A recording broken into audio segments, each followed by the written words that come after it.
इस कहानी के पीछे के तर्क को आप समझ गए तो आपका मन आपके काबू में हो सकता है। पहली बार जब मैंने इस कहानी को पढ़ा तो मुझे इसका तर्क समझ में नहीं आया, लेकिन इसका भाव प्रेरणादायी है और मुझे लगा कि आप लोगों के साथ भी शेयर करना चाहिए। एक बार महात्मा बुद्ध किसी नगर से गुजर रहे थे। बुद्ध की नज़र एक कपड़े के व्यापारी पर पड़ी जो दुखी और हताश दिखाई दे रहा था। बुद्ध चलकर उनके पास गए और पूछा कि तुम इतने उदास क्यों हो? अगर तुम अपनी चिंता का विषय मुझे बताओ तो मैं कुछ तुम्हारी मदद कर सकता हूं। कपड़े के व्यापारी ने बुद्ध को प्रणाम किया और उनको अंदर बुलाया। उस व्यापारी ने कहा, जब से मेरी पत्नी की मृत्यु हुई है तब से मेरे घर पर मेरे छोटे बेटे की देखभाल वाला कोई नहीं है, इसलिए मैं हमेशा अपनी दुकान पर लेकर आता हूँ, लेकिन मेरी दुकान पर आने वाले हर ग्राहक की पगड़ी को उछाल कर फेंक देता है, कभी कभी उनका झोला उठाकर फेंक देता है। मैंने इसको बहुत समझाया, डांटा, लेकिन नहीं समझा।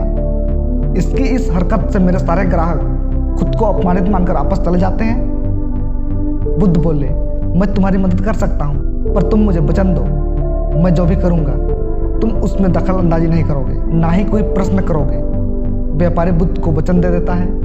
अगले दिन बुद्ध एक पगड़ी पहनकर आए और एक ग्राहक की भांति आकर बैठ गए। व्यापारी का बेटा आया और बुद्ध की पगड़ी को उछाल दिया। महात्मा बुद्ध मुस्कुराए और कहा, बहुत अच्छा, जाओ उस पगड़ी को वापस लेकर आओ। वो बच्चा दौड़कर गया और पगड़ी को वापस लाकर बुद्ध को दे दी।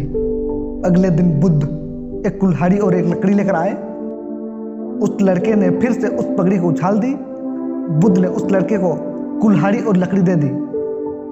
व्यापारी को थोड़ा डर सा लग रहा था, कहीं उनके लड़के को चोट ना आ जाए, लेकिन उसको अपना वचन याद था। 7 दिन तक महात्मा बुद्ध कोई ना कोई नया काम लेकर आते और उस लड़के को करवाते। शीघ्र ही वह लड़का भूल गया कि उसको किसी की पगड़ी उछालनी है। व्यापारी बहुत खुश हुआ और बुद्ध को धन्यवाद दिया।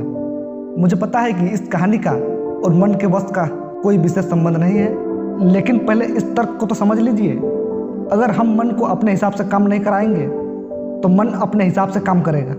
मन बस में हो सकता है यदि हम मन को अपने अनुसार चलाएं। मन 2 प्रकार से काम करता है। पहला, मन अपने हिसाब से काम करता है।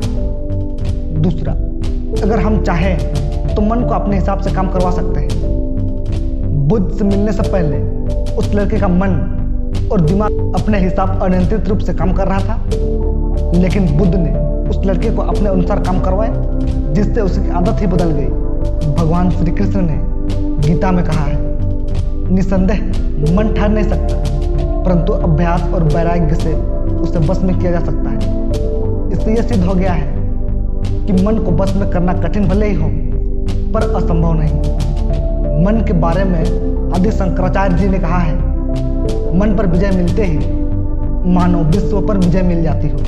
इस वीडियो के बारे में आपकी क्या राय है? कमेंट सेक्शन में जरूर बताएं।